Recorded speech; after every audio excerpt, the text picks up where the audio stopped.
Madame, mademoiselle, monsieur, bonjour, je suis très heureux de vous retrouver à notre émission La Pensée, les hommes d'aujourd'hui, et je vous remercie pour votre fidélité. Immigration et migration sont des thèmes qui nous occupent, et nos amis du CLAF ont réalisé un reportage à ce sujet. Voici ce reportage.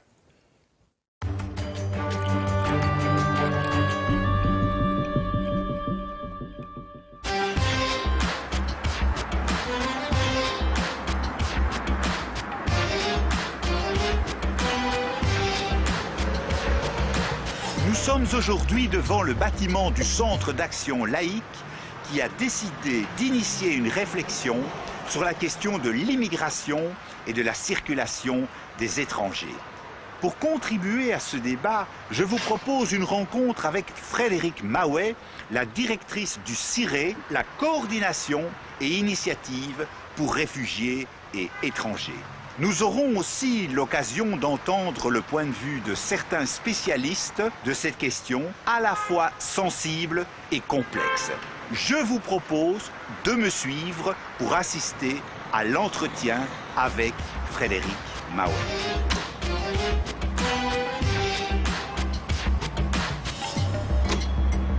Frédérique Maouet, vous êtes la directrice du CIRE. Un tout grand merci d'avoir eu la gentillesse d'accepter notre invitation. Avec plaisir.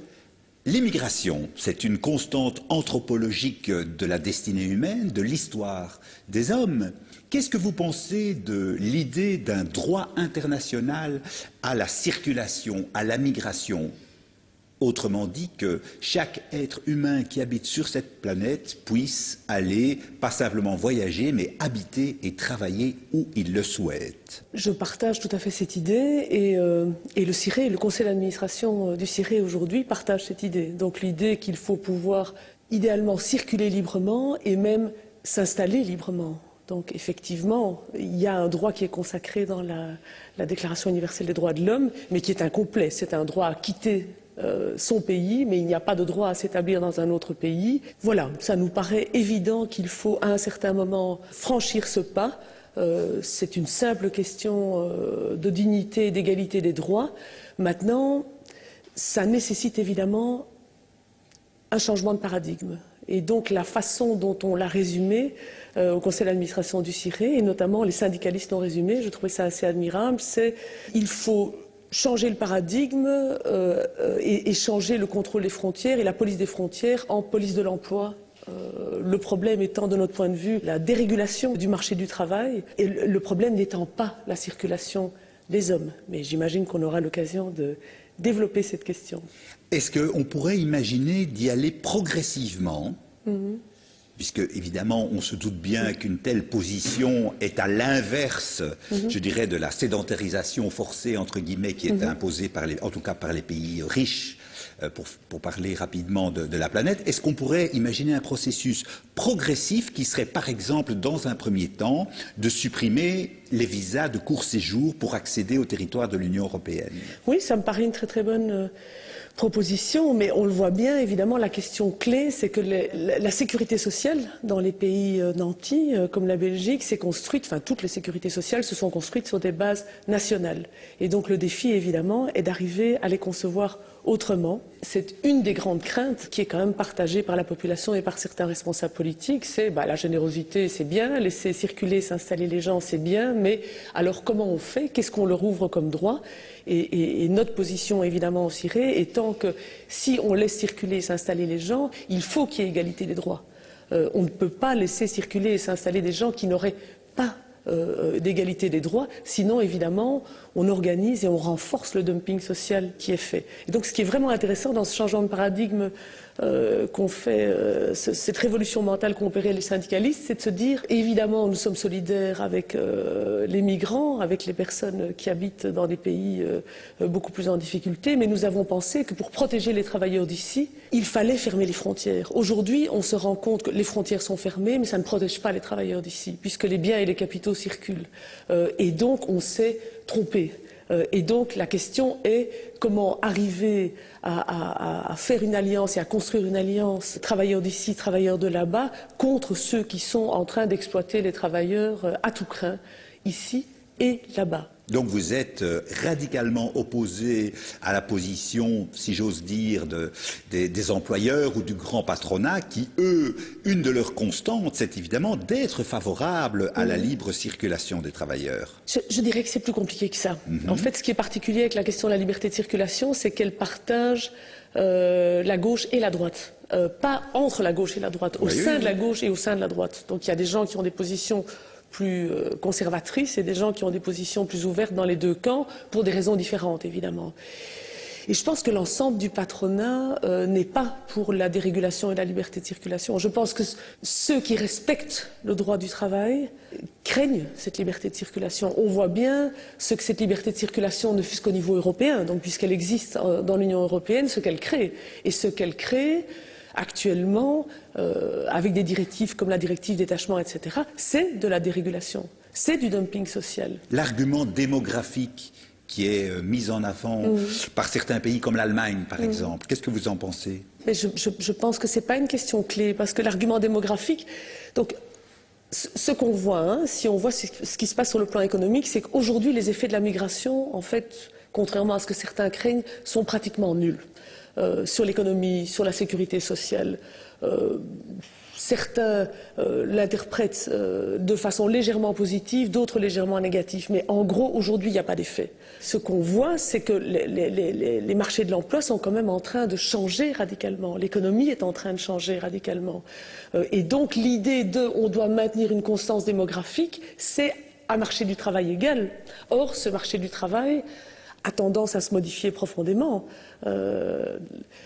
L'emploi se délocalise, l'assiette d'emploi dans les pays industrialisés de notre type diminue. Donc, c'est très très difficile. Donc, il y a les raisons économiques, mais la première raison, effectivement, pour laquelle il faut penser la liberté de circulation et d'installation, c'est pour des questions de dignité et de droit. Après ça, il faut voir pragmatiquement sur le plan économique comment on peut faire que ce ne soit pas aux dépens des travailleurs ici et là-bas, même si là-bas, ils ont plus à gagner. Mais justement, je vous propose d'entendre maintenant le point de vue d'Arnaud Zacharie, le secrétaire général du CNCD.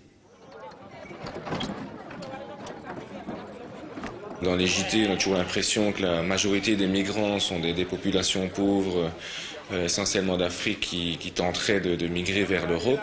En réalité, c'est une minorité des migrants dans le monde. La grande majorité des migrants dans le monde sont des migrants qui vont d'un pays du Sud à un autre pays du Sud. Le pourcentage des populations les plus pauvres mais qui tentent de migrer vers les pays riches est en fait relativement faible. Ce qu'on a tendance à oublier aussi, c'est que comparativement à ce qu'on avait appelé la première mondialisation de la fin du 19e siècle, donc qui était grosso modo de 1870 à 1914, on avait à l'époque, les migrants représentaient à l'époque 10% de la population mondiale. Bon, dans cette deuxième mondialisation qu'on connaît depuis les années 80, on se rend compte que les migrants ne représentent que 3% de la population mondiale. Bref, on est dans un nouveau processus de mondialisation qui est surtout caractérisé par la liberté de circulation des capitaux, des biens et des services, mais en fait très peu des êtres humains. Et donc malgré le fait que certains agitent l'immigration comme un problème économique et social pour les pays riches, la réalité est bien différente. En fait, le nombre de migrants dans le monde est relativement faible par rapport à ce qu'on a connu historiquement lors de la première phase de mondialisation. Et en plus, la grande majorité des migrations sont des migrations sud-sud. Les politiques publiques sont clairement restrictives, donc on part du principe que les migrations doivent être en général interdites, mais qu'on doit ouvrir certaines exceptions pour permettre ces migrations. Alors c'est soit le droit international qui l'impose, soit ce fameux concept d'immigration choisie qui part du principe qu'il ne faudrait ouvrir la porte qu'aux immigrés qui nous intéresseraient d'un point de vue économique. Mais bon, non seulement ça ne fonctionne pas parce que cette sélection, elle peut paraître intellectuellement intéressante, mais dans la réalité c'est beaucoup plus complexe à mettre en œuvre. Et puis en plus, cette immigration choisie vue du Sud, ça s'appelle la fuite des cerveaux. Ça voudrait uniquement attirer des travailleurs hautement qualifiés, ce qui entraînerait évidemment une pénurie de travailleurs hautement qualifiés dans les pays en développement qui ont eux aussi besoin des personnes qu'ils ont eux-mêmes formées. La politique migratoire européenne actuelle, c'est de l'Union européenne, une Europe forteresse, mais une Europe populiste aussi, donc qui pointe du doigt le migrant comme la raison de la crise économique et sociale, alors que tout le monde sait que la raison de la crise économique et sociale, c'est la crise bancaire et financière et la récession qui s'en est suivie. Donc il faudrait complètement changer la logique, c'est-à-dire plutôt que de dire l'immigration est interdite en général et n'est permise que grâce à certaines exceptions, il faudrait changer complètement le raisonnement et dire il faudrait garantir un droit international à la mobilité et éventuellement la réguler lorsqu'il y aurait des nécessités de politique publique la régulant. Donc en inversant complètement la logique, on aurait un droit de migrer qui serait garanti à tous les citoyens du monde avec d'éventuelles restrictions temporaires, alors que pour l'instant on est dans une restriction généralisée avec quelques exceptions temporaires. Je pense qu'à l'avenir, on a guère le choix. Soit on continue dans la direction populiste avec tout ce que ça peut engendrer comme problème, soit on ouvre les yeux et on se rend compte, notamment en Europe, qu'on est en train de devenir un nain démographique à l'échelle du monde. Donc l'évolution démographique fait que la population européenne va représenter grosso modo 6-7% de la population mondiale à l'horizon 2030. Donc ça veut dire que si on veut peser, même si on veut d'ailleurs conserver certains financements de nos modèles sociaux, mais il va falloir augmenter la part des actifs et donc même ceux qui veulent avoir cette vision utilitariste doivent se rendre compte qu'on a tout intérêt à ouvrir nos frontières. Frédéric Maouet, Arnaud Zacharie parlait évidemment de l'extraordinaire, la vertigineuse, dirais-je, inégalité des richesses dans la répartition du patrimoine dans le monde qui favorise évidemment les flux migratoires d'une infime partie d'ailleurs de la population mondiale. Selon la fameuse formule on ne peut pas accueillir toute la misère du monde. Est-ce que la Belgique en prend sa part ? Donc effectivement, Michel Rocard a dit on ne peut pas acquérir toute la misère du monde, mais chaque pays doit en prendre sa juste part. Donc d'abord l'Europe, rapidement. Donc je pense que c'était en 2012, c'était 700 millions de personnes qui avaient quitté leur région d'origine, qui ont dû la quitter pour toute une série de raisons, qui ont pris la route, dont le tiers sort de ses frontières, donc sort des frontières de son pays, dont une toute petite partie arrive en Europe. Et alors, pour être de bon compte, genre, sur ceux qui arrivent en Europe, la Belgique en prend sa juste part. Donc la Belgique, en termes d'accueil des demandeurs d'asile, en termes d'immigration, oui, elle prend sa juste part à l'échelle européenne. Quel est le point de vue que vous avez sur, justement, comme Arnaud Zacharie en parlait, cette contradiction de plus en plus forte, on le voit au sud de la Sicile presque tous les jours, dans le détroit de Gibraltar, entre la construction de l'Europe forteresse, entre guillemets, et la pression de plus en plus importante des populations, par exemple, venant d'Afrique.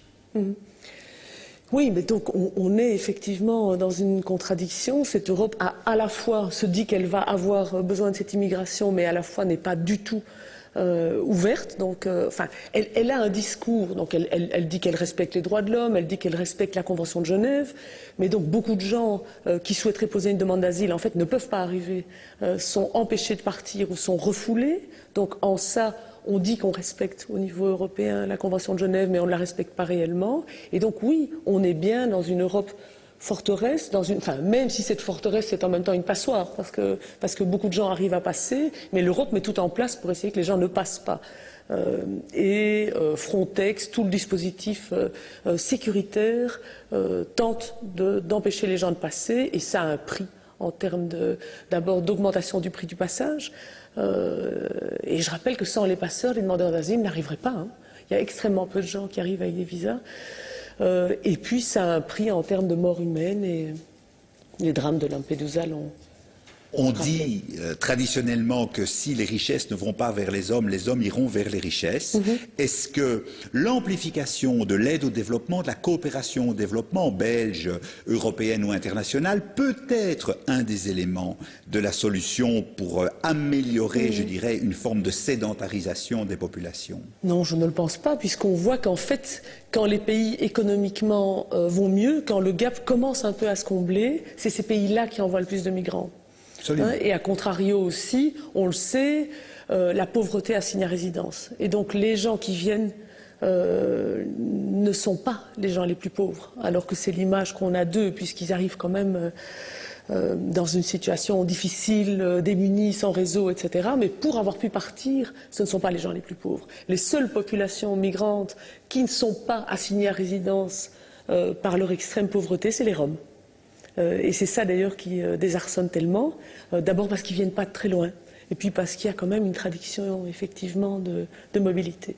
Le CIRE a réfléchi sur la question des Roms. Quel est votre point de vue sur l'accueil, les aires de stationnement dans certaines municipalités en Belgique? Quel est, de manière plus générale, votre point de vue sur la question des Roms dans notre pays? Donc ça, vous faites allusion aux gens du voyage. Donc les Roms ne sont pas forcément des gens du voyage, mais donc oui, le CIRE travaille sur cette question et on vient d'organiser la semaine passée un séminaire d'une journée entière avec tous les niveaux de pouvoir et avec des acteurs au niveau bruxellois sur la question des familles dites Roms en déshérence à Bruxelles. Donc il y a des familles dans une situation de pauvreté extrême qui sont là depuis des années, qui sont 200-300, donc qui, a priori, en termes de volume, ne posent pas problème du tout. Et qu'on accueille un peu, puis qu'on rejette à la rue. Et donc, ils sont coincés dans une impasse importante, puisqu'ils sont européens. Donc, on a accepté leur pays dans l'Union européenne, en fermant les yeux sur le fait que ces pays ne respectent pas les droits de l'homme, ne traitent pas correctement leur minorité et discriminent, voire laissent être persécutés à certains moments leur minorité rome. Et donc ces Roms sont européens, peuvent circuler, mais ne trouvent pas à s'établir, ne peuvent pas s'établir en Belgique parce qu'en fait ils n'arrivent pas. Donc on doit prouver pour s'établir, avoir le droit de s'établir durablement, on doit prouver qu'on gagne sa vie, soit parce qu'on a une fortune, des revenus par ailleurs, soit parce qu'on travaille. Et donc eux n'arrivent pas à s'établir durablement et donc ils sont dans une impasse terrible, mais ils préfèrent vivre ici dans des conditions d'une précarité totale, à la rue, à la gare du Nord, etc., que repartir chez eux, ce qui en dit long sur leur situation au pays.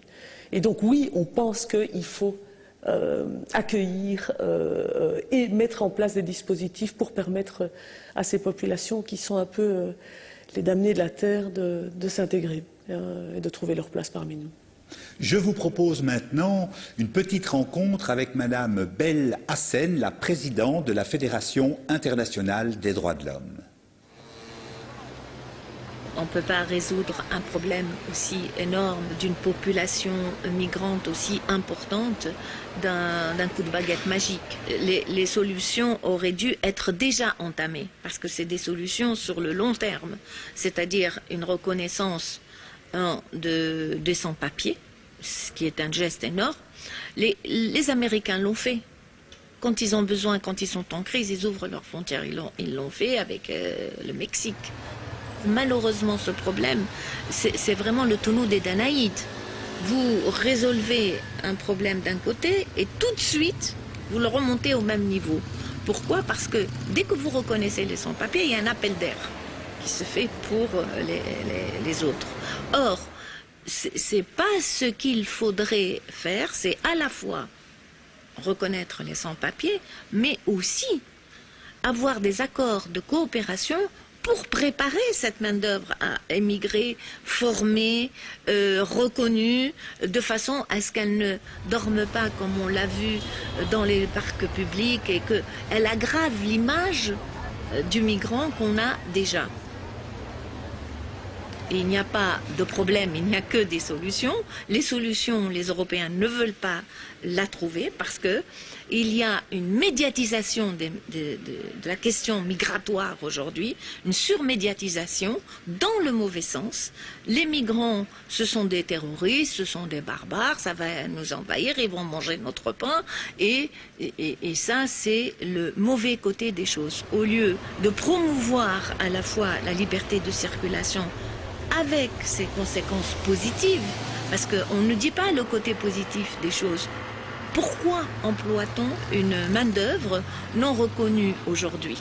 Ils ont une réalité, mais ils resteront sans papier. Donc ils utilisent une main-d'œuvre à bas prix qui fait fonctionner certains secteurs. En Italie, ça fait fonctionner l'aspect social, c'est-à-dire que les personnes de troisième âge ou les petits sont gardés par des personnes qui viennent de l'immigration. Ils ont voulu arrêter ce flux migratoire et il y a eu une levée de bouclier des Italiens, par exemple. Pour ce qui concerne la Convention sur les travailleurs migrants et leurs familles, la planète entière a signé cette convention, sauf l'Europe. Bien évidemment, ce sont les seuls États européens qui n'ont pas ratifié cette convention, pour ne pas être dans l'obligation d'appliquer la convention, donc de recevoir les migrants et leurs familles. C'est quand même révélateur du blocage qui existe aujourd'hui au niveau de l'Europe. Et au lieu de construire des ponts, on voit des murs s'élever malheureusement. Comment est-ce que vous expliquez qu'il y a effectivement des murs, je dirais, d'abord dans les têtes, qui qualifient systématiquement le migrant, l'étranger, l'autre, comme un profiteur, comme un criminel? Comment est-ce qu'on pourrait expliquer, je dirais, ce qui est aussi d'une certaine manière une constante des civilisations, mais que l'autre soit toujours le barbare, le bouc émissaire? Je pense que quand on voit la communication du politique, je pense que consciemment ou inconsciemment, il renforce totalement cette image.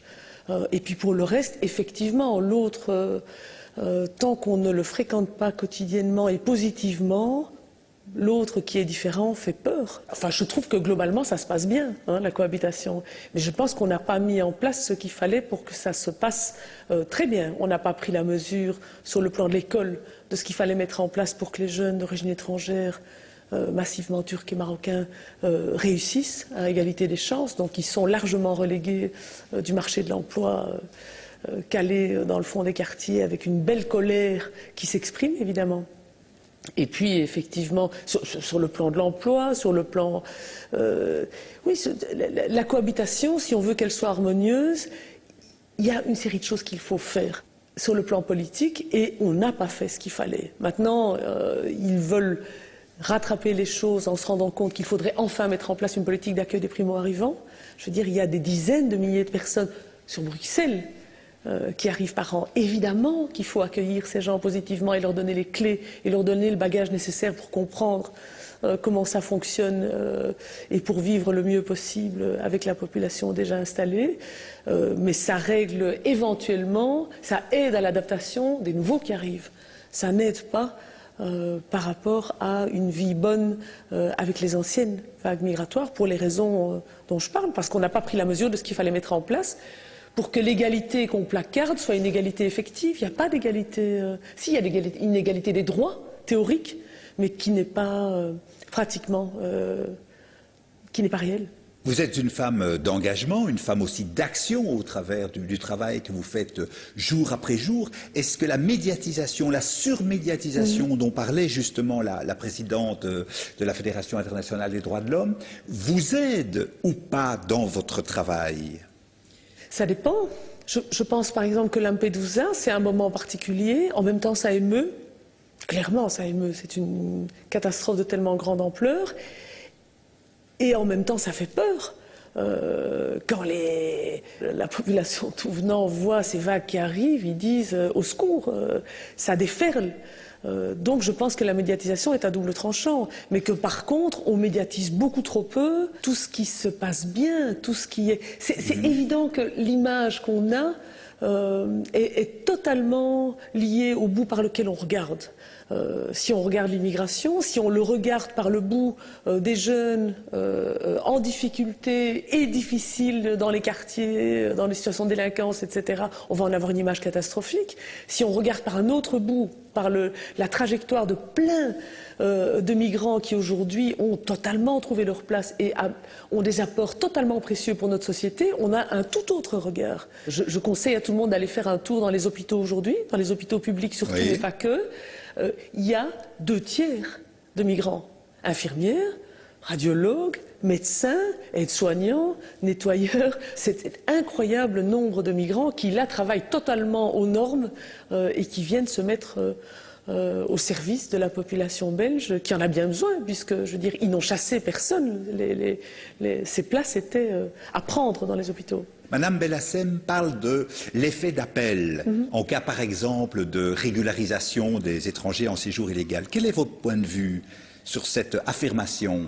La question des sans-papiers est vraiment une question difficile, parce que c'est évidemment inacceptable que des gens soient coincés dans l'illégalité ici et donc soient sujets à toutes les exploitations et vivent dans la peur et pour partie d'entre eux dans l'indignité. À la fois, c'est évident que les régularisations ne règlent rien. On ferait beaucoup mieux d'avoir une politique de régularisation plus active, de régulariser plus de personnes au fur et à mesure, sans grands effets de campagne de régularisation. Mais de toute façon, ça ne règle rien. Parce que le problème chez nous, on parlait de l'Amérique dans le petit film, en Amérique, quand les gens sont régularisés, ils n'ont pas droit à grand-chose.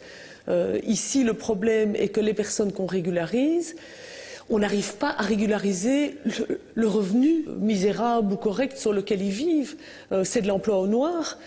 Et donc c'est pour ça que j'en reviens à la question de la régulation du marché du travail. Le problème, c'est l'emploi au noir sur lequel ces gens survivent. Et si on les régularise et qu'on ne régularise pas cet emploi-là, il va être pris par d'autres qui vont arriver. Et eux vont se retrouver dans une impasse sur le plan économique. Et c'est pour ça que pour moi, pour être correct, pour ouvrir l'égalité des droits aux migrants, il faut aussi d'abord s'attaquer au fonctionnement économique dans lequel on est actuellement, qui est une impasse et qui amène la concentration des richesses et l'indignité pour de plus en plus de travailleurs. Frédéric Mahouet, grand merci pour cet entretien.